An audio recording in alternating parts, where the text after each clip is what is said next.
समस्त को प्रभु जीशु ख्रीष्ट मधुमय नाम रे praise the Lord.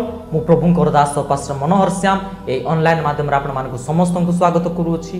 Prabhu A online माध्यम रे ईश्वर वाक्य आपण मानक निकट पहुंचाइबा पई प्रभु के सुंदर सुजोग देइछंती। एति पई सदा प्रभु नाम धन्यवाद हो। मोर प्रिय माने आज आपण मानक गोटे विषय कहबा पई चाहे।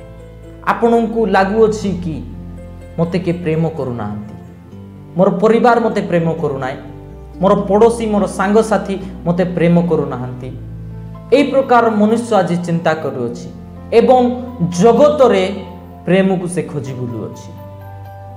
बाइबल कहे आमे समस्ते जानि अछु जोहन लिखित सुसमाचार तार 3 अध्याय तार 16 पद, कारण ईश्वर जगत को एड़े प्रेम कले जे से अपना अद्वितीय पुत्र को दान कले, जेपरि जे केही तांको ठारे विश्वास करे से विनष्ट नहे अनंत जीवन प्राप्त हुए। मोर प्रिय माने बाइबल कहे जने ईश्वर मनुष्य रूप धारण कले, मनुष्य मानकु प्रेम करुथुबा हेतुरु से स्वर्ग को छाड़ी ए पृथ्वी पृष्ठ रे जन्म ग्रहण कले, पुणी मनुष्य मानकु प्रेम करुथुबा हेतुरु से निजर जीवन को क्रूस रे दे देले। पुणी 3 दिन परे से कबर फिटाई से पुनरुत्थान हेले। मोर प्रिय माने आपन को लागू अछि कि मते के प्रेम करूना, मोर परिवार मते प्रेम करूना, मोर पड़ोसी मते प्रेम करूना, मोर सांग साथी मते प्रेम करूना, ताले एई वाक्य को उच्चारण करंतु जे ईश्वर मते प्रेम करी से स्वर्ग को छाड़ी ए पृथ्वी रे जन्म ग्रहण कले।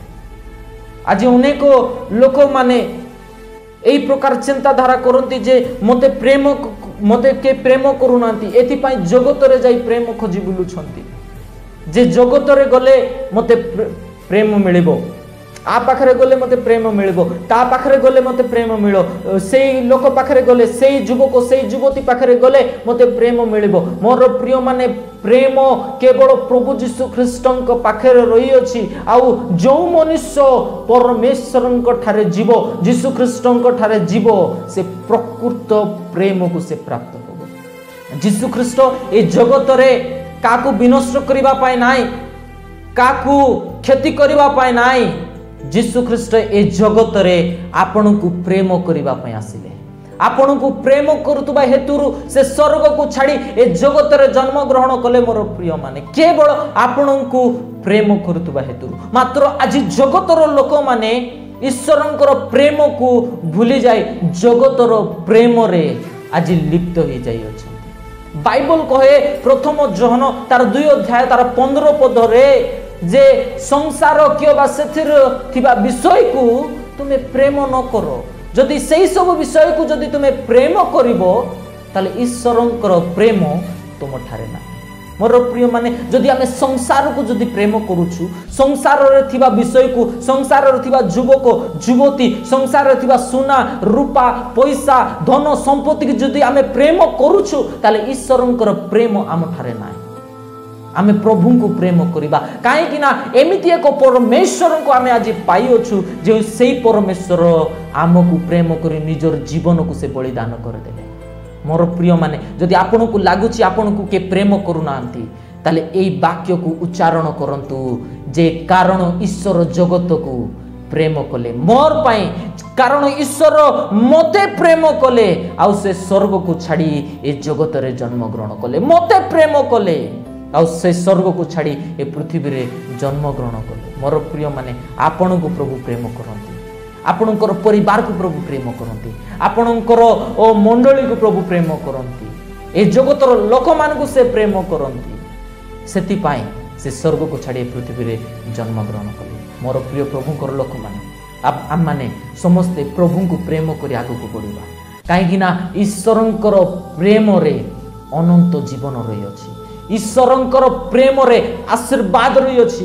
ईश्वरंकर प्रेम रे ओ सफलता रही अछि। जगतर प्रेम आपन को निराश करि पारे, आपन को हताश करि पारे। ओ अनेक समय रे जगतर प्रेम आपनकर जीवन को मध्य से नष्ट करि थाए। मात्र बाइबल कहे ईश्वरंकर प्रेम आपन को अनंत जीवन देई थाए। ईश्वरंकर प्रेम आपन को परित्राण दे थाए ईश्वरंकर प्रेम आपन को सुस्थता दे थाए ईश्वरंकर प्रेम आपन को सक्सेस करि थाए ईश्वरंकर प्रेम आपन को आगे को बढ़ाई थाए ईश्वरंकर प्रेम आपन को उच्च स्थान मान करे नै थाए ईश्वरंकर प्रेम आपन मान को सफलता बनाई थाए एति पई मोर प्रिय माने आमे ईश्वरंकर प्रेम को न भूली आमे आगु को बढ़िबा ईश्वर को प्रेम करी आमे आगु को बढ़ी परमेश्वर को प्रेम करी बंचिबा ए वाक्य द्वारा प्रभु आपण मान को समस्त को प्रचुर भाव आशीर्वाद करंतु आ जेते लोक माने हमर वीडियो को देखु अछंती प्रभु आपण मान को समस्त को प्रचुर भाव आशीर्वाद करंतु आमेन प्रेज द लॉर्ड।